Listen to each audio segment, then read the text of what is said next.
ఏదో ఒక అద్భుతం చేయాలి, మనము మరణించిన జీవించే లాంటి సినిమాలు, నందమూరి తారక రామారావు గారు లాంటి సినిమాలు చేయాలి అనేది నా కోరిక. ఈ రోజుకి వరకు కూడా ఏ ఛానల్ మార్చిన ఎన్టీ రామారావు గారి సినిమా వస్తూనే ఉంటుంది. మరి అలాంటి చిన్నప్పుడు నేను పుట్టగానే నాకు తెలిసింది దేవుడు అంటే ఎన్టీఆర్ని పెంచేవారు, ఇది ఫోటో చూసి ఇది దేవుడు అనుకునేవాళ్ళం. అలాంటి అద్భుతమైన పాత్రలు చేసి మనసులో అలా దేవుడు అంటే ఎన్టీఆర్ అనే లాగా వెళ్ళినప్పుడు, సినీ పరిశ్రమకు వచ్చినప్పుడు నాకు అనిపించింది ఒక అద్భుతమైన సినిమా తీయాలి తీయాలి తీయాలి అనుకుంటే అది కుదరలేదు. కానీ భగవత్ రామానుజుల స్టోరీ ఒకసారి టేకప్ చేసినప్పుడు ఇలాంటి సినిమా, ఎందుకంటే చిన్నజీయర్ స్వామి గారు స్టాచ్యూ పెట్టినప్పుడే తెలిసింది స్టాచ్యూ ఆఫ్ ఈక్వాలిటీ, ఇది కుల మతాలకు అతీతంగా ఒక రామానుజుల స్టాచ్యూ అని ప్రధానమంత్రి, రాష్ట్రపతి వీళ్ళందరూ వచ్చినప్పుడు తెలిసింది. కానీ రామానుజుల స్టోరీ తెలవాల్సిన అవసరం ఉంది. ఒక అన్నమయ్య స్టోరీ సినిమాగా వచ్చినప్పుడే అన్నమయ్య గురించి తెలిసింది. కానీ ఒక అద్భుతం, రామానుజుల స్టోరీ అనేది ఒక అద్భుతం. 11వ శతాబ్దంలో కులము లేదు, మతము లేదు, మానవులంతా సమానమే అని చెప్పితే రామానుజులు. అప్పటి వరకు దేవాలయ ప్రవేశం లేకుండేది, కేవలము రాజులకు బ్రాహ్మణులకు మాత్రమే ప్రవేశం. అలాంటి సమయాన 11వ శతాబ్దంలో ఒక రెవల్యూషన్ ఆధ్యాత్మికవేత్త భగవత్ రామానుజులు. మరి ఇలాంటి కథగా వచ్చినప్పుడు సినిమాగా అయితేనే ప్రజల్లో ఎక్కువ స్పందన వస్తుంది. Media is very powerful. మరి ఈ కథ తెలియాల్సిన అవసరం ఈనాటి యువతకి అవసరం ఉంది. ఆ రోజు 11వ శతాబ్దంలోనే కులం లేదు, మతం లేదు అంటే ఈరోజు ఇంకా కులాలు మతాలు, ఇంకా కులాల మధ్యన మతాల మధ్యన ఇంకా నడుస్తున్న సమయం 21st సెంచరీలో కూడా 10 సెంచరీస్ 1000 ఇయర్స్ అయిపోయింది. సో ఇప్పటికీ కూడా ఈ సినిమా ద్వారా కొంతైనా మార్పు రావాలని, ఒక తిరుమల దేవాలయ నిర్మాణం, మనం అందరం తిరుమలకి వెళ్ళి దర్శనం చేసుకుంటాం, కానీ ఈ దేవాలయ నిర్మాణం ఎవరు, అసలు ఈ మంత్రోచ్చరణ ఎవరు అని ఎవరికి తెలియదు. బట్ ఈ యొక్క దేవాలయ నిర్మాణం చేసిందే భగవత్ రామానుజులు. ఈనాటి వరకు కూడా మంత్రోచ్చరణ ఉంది అంటే అది భగవత్ రామానుజులు వ్రాసిన మంత్రోచ్చరణ. ఇప్పుడు కూడా ఈ భారతదేశంలో ఎక్కడైనా మంత్రోచ్చరణ జరుగుతుంది అంటే అది భగవత్ రామానుజులు లిఖించిన మంత్రోచ్చరణ. చాలా వరకు తమిళ్లో ఉంటాయి మంత్రాలన్నీ, ఎందుకంటే రామానుజుల వారు తమిళ్. శ్రీరంగం నుండి ఆయన దేవాలయం ఎక్కేసి ప్రజలందరినీ ఉద్దేశించి చెప్పిన కథ. మరి ఈ కథ సినిమాగా తీయాలంటే చాలా కష్టం. గ్రాఫిక్స్ 2 సంవత్సరాలు అయిందండి.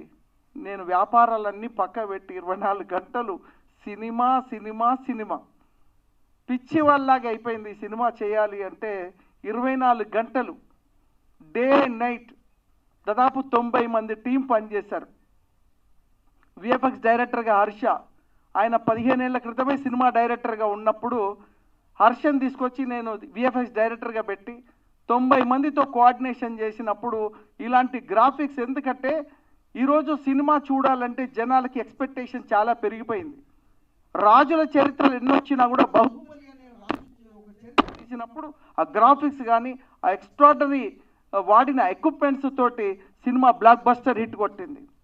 అలాగే ఈరోజు ఒక దేవుడి సినిమా చూపించాలన్నప్పుడు నార్మల్గా చూపిస్తే ప్రజలకి ఎక్కదు, ఎక్స్ట్రాడనరీగా ఉండాలి, గ్రాఫిక్స్ ఉండాలి.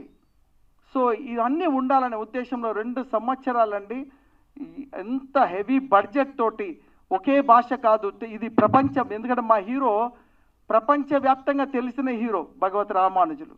ఈ ముల్లోకాలు తెలిసిన హీరో మా వెంకటేశ్వర స్వామి. కలియుగ దైవం వెంకటేశ్వర స్వామి స్టోరీని తీయాలన్నా, మరి రామానుజుల స్టోరీ తీయాలన్నా మరి మామూలు విషయం కాదు. వాళ్ళ ఆశీర్వాదం ఉండాలి. దేవుడి ఆశీర్వాదం లేని ఈ సినిమా చేయలేం. ఈరోజు ఈ ఫంక్షన్ చేస్తున్నామంటే కూడా స్వామివారి ఆశీర్వాదం తీసుకున్న తర్వాతనే ఈ ఫంక్షన్ చేయగలము.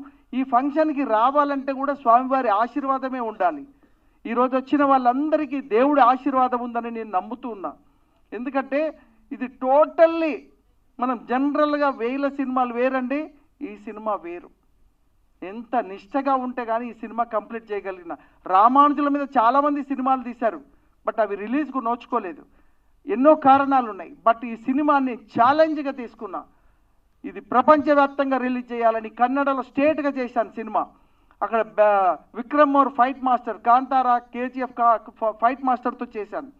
అలాగే ఈ సినిమాని ఏదో నార్మల్గా తీసామా చిన్న సినిమా, ఇట్స్ నాట్ చిన్న సినిమా. ఇది చిన్న సినిమా కాదు. కొంతమంది టెక్నికల్ షో వేసినప్పుడు ఇది చిన్న సినిమా కాదు సార్, ఇది 500 కోట్ల సినిమా అని చెప్పే రేంజ్లో ఉంది సార్ అన్నారు. ఎక్స్ట్రాడినరీగా అంత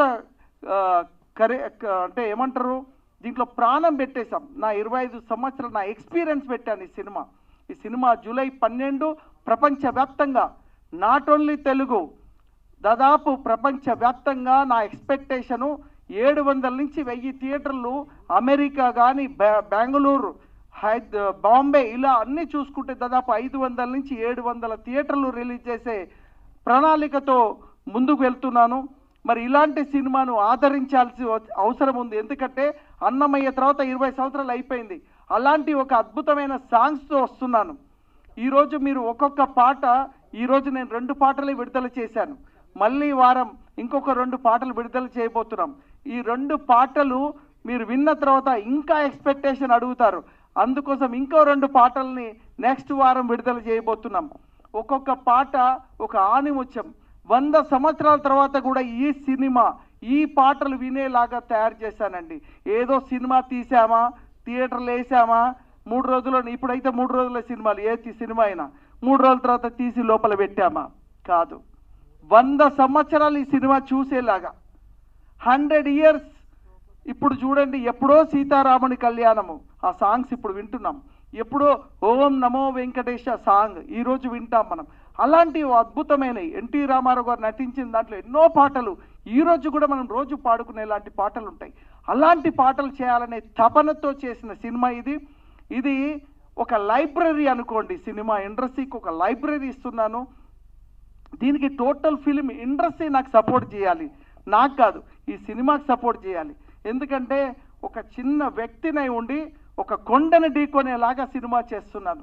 మరి ఇలాంటి సినిమాకి మీ అందరూ మేజర్గా మీడియా ఇలాంటి సినిమాని లేపాల్సిన అవసరం ఉంది. నేను మంత్రుల దగ్గరికి వెళ్ళినప్పుడు కూడా వాళ్ళు చెప్పిన మాట ఒకటే, ఎన్నో సినిమాలు వస్తుంటాయి కానీ ఇలాంటి సినిమా కనిపించదు, మీరు తీస్తున్నారు, డెఫినెట్లీ మా సపోర్ట్ ఉంటుందని. అలాగా ఎక్కడికి వెళ్ళినా కూడా జస్ట్ మా సినిమా పోస్టర్ ఇలా చెప్పగానే వితిన్ ద 5 minutes లోపల వాళ్ళు మీటింగ్లు ఉన్నా కూడా పిలిచి మమ్మల్ని కూర్చొని మాట్లాడి, ఎంత అద్భుతమైన సినిమా తీసినావయ్యా అని చెప్పి వాళ్ళు అంటుంటే నా 2 సంవత్సరాల కష్టాన్ని మర్చిపోయాను. మనం ఎప్పుడో మార్క్స్, లెనిన్, ఏంజిల్స్ వీళ్ళు వచ్చాకే సోషలిజం గురించి ప్రపంచానికి తెలిసేమనుకుంటాం. మన భారత ఈ పుణ్యభూమిలో ఎప్పుడో 9 శతాబ్దాల క్రితమే రామానుజాచార్య గారు, తర్వాత శంకరాచార్యులు గారు కుల వివక్షని వ్యతిరేకించి భగవంతుని దృష్టిలో అందరూ కూడా సమానమే అని విశిష్టాద్వైతాన్ని ఈ భారతదేశ నలుమూల భరత ఉపఖండం, అప్పుడు భరత ఉపఖండం అంతా కూడా ప్రచారం చేశారు. సో నేను తెలిసి ఆయన ఒక మాస్ హీరోలాగా ఆయన ప్రొజెక్ట్ చేయడం చాలా బాగుంది. ఆయన నిజంగా మాస్ హీరోనే. ఎవరైతే శూద్రులు అప్పటి పంచముల్ని కూడా ఒక గుడిలోకి ప్రవేశం వచ్చేలా చేసిన మహనీయుడు. సో మనం ఇప్పుడు కూడా కమ్యూనిస్టులే ఈ సమానత్వం గురించి మాట్లాడతారనుకోవద్దు. మన వసుదైవ కుటుంబకం అనేది మన సనాతన ధర్మంలో ఉంది. మనం అందరం కూడా పితృదేవోభవ, మాతృదేవోభవ, ఆచార్య దేవోభవ, అతిథి దేవోభవ, ప్రపంచంలోనే అతిథి దేవోభవ అనే ఒక సంస్కృతి మన ఈ ఇండియాలో తప్ప ఎక్కడ లేదు. వచ్చే గెస్ట్ను కూడా ఒక భగవంతుడు చూసే ఒక సంప్రదాయం, ఆచారం, ఆ సంస్కృతి మనకే ఉంది. అలాంటి ఈ సంప్రదాయాలన్నింటినీ, ఆచారాలని, విశిష్టాద్వైతాన్ని ప్రపంచానికి తెలియజేసిన రామానుజుల గురించి మా సాయి వెంకట గారు 11 పాత్రలు, గిన్నిస్ బుక్ రికార్డ్ ఏమో నాకు తెలిసి అప్లై చేసేవచ్చు. సో అలాగే రెండో అమ్మాయి 3 పాత్రలు, మొదటి అమ్మాయి 1 పాత్ర, ఒక సురభి ఫ్యామిలీ లాగా మొత్తం కుటుంబం అంతా కూడా డెడికేటెడ్గా, రాజమౌళి గారు ఫ్యామిలీ ఎలాగైతే డెడికేటెడ్గా సినిమా గురించి చేస్తారో మళ్ళీ ఇంకో ఫ్యామిలీ సినిమా కోసం డెడికేట్గా పనిచేయటం, ఇలాంటి ఒక సమాజానికి అవసరమైన భక్తితత్వమే కాదు సమానత్వాన్ని బోధించిన రామానుజులు గారి గురించి ఈ జై హో రామానుజాన్ని చేయటం నిజంగా అభినందనీయం. దీన్ని నిజంగా మీడియా వాళ్ళు, సినిమా పరిశ్రమలో వాళ్ళు, ఆధ్యాత్మిక రంగంలో ఉన్న ప్రతి ఒక్కరూ కూడా ఈ సినిమాని ఆదరించి ప్రోత్సహించి అఖండ విజయం చేకూరేలా చేస్తారని మనసారా ఈ యూనిట్ని ఇంత కష్టపడి ఎఫర్ట్ చేసిన వెంకట గారికి ప్రత్యేకంగా అభినందన తెలియజేస్తూ సెలవు తీసుకుంటాం. Thank you. కులం అనేది ఒకటే కాదు, విద్య ఎవరి దగ్గర ఉంటే వాళ్ళదే అదే కులం అని చెప్పి గతంలో త్రిపురనేని రామస్వామి చౌదరి గారు ఆయన బ్రాహ్మణుకు సంబంధించిన వేదాలన్నీ అవపాసన బట్టి వాళ్ళు పెళ్ళిళ్ళు చేపించేవారు. మేము బ్రాహ్మణులం, మాకు ఆ విద్య వచ్చింది కాబట్టి బ్రాహ్మణులు అన్నారు. అలా వృత్తి బట్టి దాన్ని బట్టే కానీ కులాలు అవన్నీ సంబంధమే లేదు.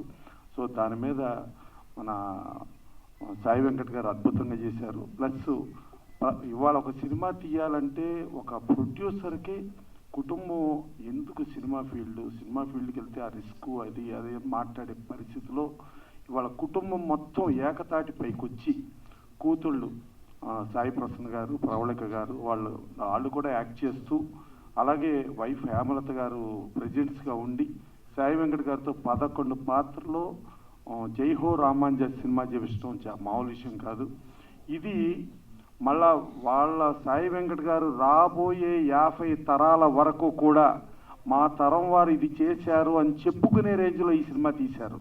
ఏదో కమర్షియల్ సినిమా ఇంకో సినిమా కాకుండా ఈ సినిమా చరిత్రలో రాబోయే 50 తరాల చరిత్ర నిలిచిపోయే రేంజ్లో ఈ సినిమా చేయటం చాలా అద్భుతం. ప్లస్ రామానుజు గారి చరిత్ర ఇవాళ ప్రపంచానికి తెలియటం, మన ఈక్వాలిటీ అని చెప్పి మనం ఇక్కడ పెద్ద విగ్రహం పెట్టాం. చంద్రజీఆర్ స్వామి గారు వీళ్ళందరూ ప్రైమ్ మినిస్టర్, ప్రెసిడెంట్ ఇంతమంది వచ్చి దానికి వస్తే దాని వెనకమాల బిహైండ్ స్టోరీ ఏంటి, అసలు రామానుజు గారు ఏంటి అని చెప్పి తీసిన సాయి వెంకట్ గారు ధన్యులు. అలాగే ఆయన నాకు ఇన్స్పిరేషన్ ఎన్టీ రామారావు అన్నారు. యాక్చువల్గా ఎన్టీ రామారావు గారు పోతులూరి వీరబ్రహ్మేంద్ర స్వామి చరిత్ర సినిమా తీశారు. ఆ సినిమా తీసినప్పుడు అసలు తండోపతండాలుగా మనకు హైదరాబాద్లో ఉన్న శోభనా థియేటర్ బాలానగర్కి బళ్ళు కట్టుకుని వచ్చి తిండులు కూడా దాంట్లోనే పెట్టుకుని టికెట్ ఎప్పుడు దొరికితే అప్పుడు టికెట్ తీసుకుని సినిమా చూసి మళ్ళా బళ్ళు వెనక్కి వెళ్ళే రేంజ్లో చరిత్ర సృష్టించిన సినిమా శ్రీ పోతులూరి వీరబ్రహ్మేంద్ర స్వామి చరిత్ర. ఆ సినిమా ఆ రోజు వచ్చిన ప్రేక్షకులు ఈ రోజు వచ్చే టికెట్ డబ్బులతో లెక్కేస్తే చరిత్ర ఇంకా భవిష్యత్ చరిత్రలో కూడా అదే చరిత్రగా నిలిచిపోయే సినిమా అది. ఆ సినిమా రామకృష్ణ సినీ స్టూడియోస్ పతాకంపై 7 కొడుకులు నిర్మాతలుగా ఆయన రామారావు గారే డైరెక్షన్ చేసి ఆయనే అంతా వండి యాక్ట్ చేసి మళ్ళీ ఆయన కొడుకు బాలకృష్ణ గారిని ఆ సినిమాలో యాక్ట్ చేపించడం జరిగింది. ఆ సినిమాలో రామారావు చెప్పారు, ఈ సినిమా ఆడాలంటే కొడుకు బాలకృష్ణ పాత్ర సక్సెస్ అయితేనే ఈ సినిమా ఆడద్దే, లేకపోతే ఆడదు. ఆయన మూలంగానే ఇది ఆడుతుందంటే అప్పుడు బాలకృష్ణ గారు అనుకుంటే ఆయన హీరో, నేనేదో మామూలుగా చేసిన దానికి ఏమంటున్నారంటే క్లైమాక్స్లో ఆయన పాత్ర మూలంగానే ఆ సినిమా ఆడే పరిస్థితి వచ్చి అది అత్యంత సూపర్ హిట్ అయింది. అలాగే మన సాయి వెంకట్ గారు వాళ్ళ కూతుళ్ళు కూడా యాక్ట్ చేసి వీళ్ళందరూ అంటే అది ఒక బ్రహ్మంగారి చరిత్రను ప్రపంచానికి సాటి చెప్పిన రేంజ్లో ఎన్టీ రామారావు చేస్తే ఒక రామానుజన్ చరిత్రని ఆయన ఇన్స్పిరేషన్లో వచ్చి సాయి వెంకట్ గారు చేయటం అది భవిష్యత్ తరాలకి అందరికీ మనకు కూడా అసలు రామానుజన్ గారు అంటే ఏంటి అని తెలుసుకోవాల్సిన ఆవశ్యకతని తెలుసుకోవాల్సిన బాధ్యతని మనకు తెలియచెప్పిన సాయి వెంకట్ గారు వాళ్ళ కుటుంబ సభ్యులు అందరూ ధన్యులు. దానితో పాటు ఇక్కడ ఆశీర్వదించడానికి వచ్చిన ప్రతి ఒక్కరూ ప్లస్ ఈ సినిమాకి సహకరించిన ప్రతి ఒక్కరికి కూడా అభినందనలు తెలియజేస్తూ మా అనిల్ కోర్మాచలం గారు ఎఫ్డిసి చైర్మన్గా ఉండి నేను అనుకుంటాం ఎఫ్డిసి చైర్మన్గా భారతదేశంలో ఎవరుండా ఇన్ని ఫంక్షన్లకు వచ్చి ఇన్ని ఫంక్షన్స్లో అటెండ్ అయ్యి ఆశీర్వదించిన record never before never after, that is one and only Anil Kormachalam గారు. అలాగే మా రామసత్యనారాయణ గారు, మా బల్లెం వేణుమాధవ్ గారు, మా వాళ్ళు అందరూ ఇంతమంది వచ్చి ఇక యాంకర్గా ఈ సినిమా ఫంక్షన్కి ఒక యాంకరింగ్ చేయాలంటే దానికి ఒక విద్య ఇది కావాలి, ఒక ఇది కావాలి. అలాంటిది ఉన్న ఏకైక వ్యక్తిని తీసుకొచ్చి ఆయన్ని పెట్టి ఆయన చేస్తూ ఉంటే ఆయన అనర్గళంగా మాట్లాడుతూ ఉంటే అదేదో దానవీర సవర్కరణ ఎన్టీ రామారావు డైలాగులు చెప్తున్నట్టుగా ఆయన చెప్తున్నది మీడియా వాళ్ళు కూడా ఇబ్బంది పడకుండా ఆయనది హ్యాపీగా ఇచ్చేసారంటే ఆయనకున్న ఆ శక్తి, అలాంటి వ్యక్తులను తీసుకొచ్చేలా చేశారు. డెఫినెట్గా జూలై 12న ఈ సినిమా డెఫినెట్గా ఆడాలి. ఇది మన కోసం, మన ఇవాళ మన చరిత్ర తెలియని పరిస్థితి, మన పద్ధతి తెలియని పరిస్థితిలో చెప్పిన సాయి వెంకట్ గారికి మనందరి కోసం, మన కోసం ఈ సినిమా ఆడాలి, మనమందరం ఆడించాలని కోరుకుంటూ ఈ సినిమా బ్రహ్మాండంగా ఆడి, ఈ సినిమా మూలంగా మీరు నిలిచిపోయారు. ఇంకొక 100 తరాలకే మా తాతల ముత్తాతలు ఏం చరిత్రలు చెప్తారో 100 తరాల వరకు సాయి వెంకట్ గారు వాళ్ళ కుటుంబం ఉందనేది వాళ్ళ భవిష్యత్ తరాలు ఈ సినిమా చూసి చెప్పుకునే రేంజ్లో ఈ సినిమా చేసినందుకు మరొకసారి తీసినందుకు ఆయనకి కాకుండా తీసిన దానికి నేను ఆయనకి థ్యాంక్స్ చెబుతున్నా. మన కోసం, మన హిందూ మతం, మన హిందూ మత ధార్మిక శక్తికి ఏమైపోతుందో తెలియని పరిస్థితిలో ఒకప్పుడు నేపాల్ అంటే హిందూ దేశం అనుకునేవాళ్ళు. వాళ్ళు నేపాల్ కూడా హిందూ దేశంగా లేదు. అలా హిందూ దేశంగా, హిందూ రాజ్యంగా హిందువులకు ఇప్పుడు మనం ఒక తిరుమల వెంకటేశ్వర స్వామి దగ్గరికి వెళ్ళాలంటే 10,000 రూపాయల టికెట్ వాణి ట్రస్ట్ అని చెప్పి చేస్తున్నారు. అదే మనకేమో టికెట్లు మన ట్రాన్స్పోర్ట్ మనం పెట్టుకోవాలి, మన టికెట్లు మనం పెట్టుకోవాలి, మనం అన్ని రకాలుగానే డబ్బులు ఇచ్చుకుంటా వెళితే మన డబ్బులతో వేరే వాళ్ళకి స్పాన్సరింగ్లు ఉంటాయి, ప్రమోషన్లు ఉంటాయి, లేకపోతే వాళ్ళకి డెవలప్మెంట్కి డబ్బులు ఇవ్వటం ఉంటుంది, ఇన్ని ఉంటుంది. అలాంటి దారుణమైన పరిస్థితుల్లో ఇవాళ మన హిందూ ధార్మిక శక్తిని తెలియపరిచే సినిమా తీసినందుకు మరొక్కసారి థ్యాంక్స్ చెప్తూ సెలవు తీసుకుంటాం. I'm Pravalika, producer, co-director, and I played 3 roles in this movie. And ఈ opportunity ఇచ్చింది మా డాడీయే. I have to really thank him.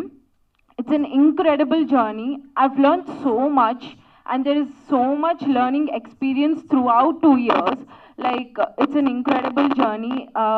There is so much I learned, like what happens behind the movie, like the journey and hardships. I think those are valuable things that I learned in my life. And thank you so much, Daddy, for that, for giving me this great opportunity. And coming to the lyrical videos, andarki nachaya meeku lyrical videos? Super. That's the claps, yeah.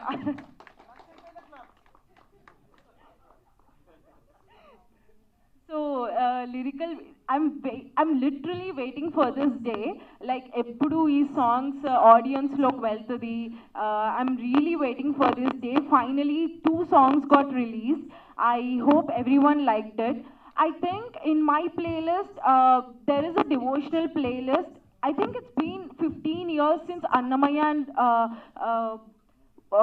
Ramadasu movie got released. Only those are playing in my playlist. I think that depth I have seen in these songs. I think it came out awesome. Like I have to really appreciate the music directors Venkat Garu, Jayasurya Garu. They did incredible. And even the movie part, I have to really share an experience. So we have booked a theater in Film Chamber, and just to see the technical errors, we booked it and we watched the entire film. And after the movie ended, the operator came running. He just appreciated that. He just clapped. He said, "Sir, you gonna receive all the awards, rewards. You did incredibly well. Like you actually didn't play the role. You lived in the role. You just didn't act. You just lived. You just gave that life to the role. It's incredible. You're amazing." And people need that little motivation and energy, right? Like that time we were like, we increased our speed to 2x and we were like, we're gonna do this. We're gonna promote this so well that it has to reach whole India. And that little motivation and energy, it really gave us so much encouragement. And coming to the movie part, it's going to release on July 12th. And the editing part, I have to tell you, even the glitches, I think, the frame jumps, even little things we have to take care. And so much work has been put in. I think I have to appreciate the technicians too. They have been amazing through 2 years, and they worked so hard. And thank you so much for giving this opportunity. Thank you, everyone. ఈ సినిమాకి all in one అయి అట్లనే ఎంతో మందికి కూడా మా ఆత్మీయులందరికీ కూడా చాలా దగ్గర వ్యక్తి అయినటువంటి సాయి వెంకట్ గారు నిజంగా కూడా అంటే సరే సినిమాలు అదంతా టెక్నికల్ నాలెడ్జ్ నాకు లేకపోయినప్పటికీ కూడా తప్పకుండా ఒక 1.5 ఇయర్ వరకు అంటే పోయిన ప్రభుత్వం ఉన్నప్పటి వరకు ఎఫ్డిసి చైర్మన్గా నేను బాధ్యతలు నిర్వహించినప్పుడు చాలా కార్యక్రమాలకు కానీ తెలుసుకునే ప్రయత్నం చేసే జర్నీలలో కూడా వెంకట్ గారు అంటే ఇటు బంధువుగా కూడా తెలుసు, ఇండస్ట్రీలో కూడా ఉన్నారు కాబట్టి అప్పుడు నిజంగా కూడా నాకు ఎంతో సహాయం చేసిండ్రు, అర్థం చేసుకోవడానికి చాలా సహకరించిండ్రు. వారికి నేను ఈ వేదిక ద్వారా కృతజ్ఞతలు కూడా నేను తెలియజేస్తా ఉన్నాను. మరి ఎఫ్డిసి చైర్మన్ అయిపోయిన తర్వాత నేను ఏ కార్యక్రమానికి పోలేదు. అండ్ అంటే సరే ఇక రాజకీయంగా వేరే రకంగా బిజీ ఉన్నప్పటికీ కూడా మళ్ళీ మొట్టమొదటి కార్యక్రమం మనదే. ఎందుకంటే ఈ లాస్ట్ నేను 2 ఇయర్స్ నుంచి వాళ్ళు చెప్తా ఉన్నారు, ఆల్మోస్ట్ ఆల్ నేను బాధ్యతలు స్వీకరించిన ఆ సమయంలోనే అది స్టార్ట్ కావడం. నేను కూడా అదేదో సినిమాలో ఉన్నట్టు ఆ జర్నీ అంతా కూడా ప్రయాణం చేయడం జరిగింది. కాబట్టి వెంకట్ గారు జీవితంలో వ్యాపారాలు చేసి ఉండొచ్చు, ఎన్నో సినిమాలు చేసి ఉండొచ్చు, కానీ ఒక్కటి మాత్రం వ్యక్తిగతంగా వెంకట్ గారి దగ్గర నుంచి నేను కూడా నేర్చుకున్నది, మా బంధువులలో కావచ్చు, ఆస్పైరింగ్లో ఉన్నటువంటి బిజినెస్ కానీ సినిమాలో ఉన్న వాళ్ళు కూడా నేర్చుకోవాల్సింది ఏంటంటే, నేను ఎప్పుడు కూడా ఒకటి చెప్తా ఉంటాను ఎక్కడికైనా వెళ్ళినప్పుడు, ఏంటంటే నేను అది కేసీఆర్ గారి దగ్గర నేర్చుకున్నా. అంటే డ్రీమ్ బిగ్, అంటే ఎప్పుడైనా కానీ చాలా గొప్పగా ఆలోచన చేయాలి, చాలా గొప్పగా కూడా మనం జీవితంలో లక్ష్యాలను కానీ పెట్టుకోవాలి, భయపడాల్సిన అవసరం లేదు. మరి నిజానికి కూడా మనం చూస్తూ ఉన్నాం, ఇప్పుడు ఎక్కడికి వెళ్ళినా కానీ రాజకీయంలో కూడా మీకు ఎవరైనా గాడ్ ఫాదర్ ఉన్నాడా, సినిమాలకు వెళ్తే మీకు ఎవరైనా తెలిసిన వాళ్ళు ఉన్నారా అనే ఒక సందర్భం అనేది మనం చూస్తూ ఉన్నాం. మరి నాకు తెలిసి మా బంధువులలో పెద్ద సినిమాలు తీసిన వాళ్ళు లేరు. మరి నిజంగా కూడా ఎవరో వచ్చి మాకు ప్రోత్సహించింది లేదు, స్వతహా వారు. అంటే అది మనకు అందదు, అది మనం సాధించలేమని కాకుండా ఎందుకు చేయలేము, అదేమన్నా పెద్ద విద్యనా, దానిలో కష్టపడితే రాందుందా అనే ఒక నిర్ణయం. డెఫినెట్గా డబ్బులు కూడా ఇందులో ఇన్వాల్వ్ అయి ఉంటాయి. అయినా కానీ ఇవన్నిటికీ మించి డబ్బు ఉన్నా ఇంకేదన్నా ఉన్నా కానీ ఇంపార్టెంట్గా మనిషికి కావాల్సింది ఏంటంటే ఒక ప్యాషన్ కావాలి. అంటే ఏ డిపార్ట్మెంట్లో కానీ ఎందులో అయినా కానీ రాజకీయాలకు పోయినా కానీ ఒక ప్యాషన్ ఉండాలి, కష్టపడే తత్వం ఉండాలి. కష్టం వస్తుంది, నష్టం వస్తుంది, విమర్శిస్తారు, అన్నీ చేస్తారు, కానీ మనం ఏది అనుకున్నామో దాన్ని సాధించే దాని గురించి అటుపై ప్రయాణించాలి. నిజంగా వెంకట్ గారిని నేను ఆ విషయంలో అభినందిస్తూ ఉన్నాను. చాలా మందికి స్ఫూర్తిగా నిలిచిరని చెప్పి నేను గర్వపడతా ఉన్నాను. నాకు తెలుసు వెంకట్ గారు అని చెప్పడానికి గురించి, ఎందుకంటే ఇది ఒక్క సినిమాకి సంబంధించిందే నేను మాట్లాడట్లేదు. వ్యక్తిగతంగా కూడా వారి పిల్లలు కూడా ఇంట్లో ఉండి వారిని చూసి నేర్చుకొని డెఫినెట్గా వారు కూడా అరే మా నాన్నకి ఇంత కష్టపడతా ఉన్నారు, మేము ఇంట్లో కూర్చుంటే ఎట్లా, మరి ఇంత పెద్ద ప్రాజెక్టు ఎంతో మందిని వారు సమకూర్చి చేసుకుంటా ఉన్నప్పుడు, మా దగ్గర స్కిల్ ఉన్నప్పుడు, మా దగ్గర ఆ టాలెంట్ ఉన్నప్పుడు మేమెందుకు రావద్దు అని చెప్పేసి నేను ప్రవళిక గారిని కానీ, సాయి ప్రసన్న గారు కానీ, వాళ్ళ కుటుంబ సభ్యులందరినీ కూడా నేను ఈ వేదిక నుంచి నేను వారిని అభినందిస్తూ ఉన్నాను, కృతజ్ఞతలు కూడా తెలియజేస్తా ఉన్నా. ఎందుకంటే ఎప్పుడైనా కానీ జీవితంలో ఏదైనా సాధించాలన్నప్పుడు ముందు మనల్ని నమ్మేది మన కుటుంబ సభ్యులే. నిజంగా కూడా చెప్పాలంటే ఇది చేస్తా అది ఇదంటే బయట వాళ్ళంతా నవ్వుతూ ఉంటారు, ఏ నీతోటి అయితే అదరా బై అది నువ్వు బాగా మాట్లాడుతున్నావు అన్నట్టు ఉంటుంది. కానీ మనని నమ్మేది ఫస్ట్ మన కుటుంబ సభ్యులు, మన దగ్గరున్న మిత్రులు. సో డెఫినెట్గా వేణుమాధవ్ గారు కూడా ఇందులో యాక్ట్ చేయడమే కాదు, వారికి మోరల్గా కూడా ఎట్లా ఉంటారు అనేది, వాళ్ళ బంధం ఎటువంటిది అనేది కూడా నాకు తెలుసు. కాబట్టి నేను చెప్తా ఉన్నా, వారికి కూడా నేను కృతజ్ఞతలు తెలియజేస్తా ఉన్నా. ఎందుకంటే ఇటువంటి పెద్ద పెద్ద నిర్ణయాలు, పెద్ద పెద్ద పనులు చేసే క్రమంలో మంచి వ్యక్తులు కూడా ఉండడం అనేది చాలా అవసరము. సో డెఫినెట్గా నాతో ఒక అద్భుతమైన పాట, నిజంగా కూడా ఆ పాట చూస్తుంటే ఏదో మేము ఆ తెలంగాణ ఉద్యమంలో పార్టిసిపేట్ చేసినప్పుడు ఎటువంటి ఆ ఇన్స్పిరేషన్, ఆ రెవల్యూషనరీ ఉండేనో ఆ సాంగ్ వింటా ఉంటే కూడా చాలా అద్భుతంగా ఉంది.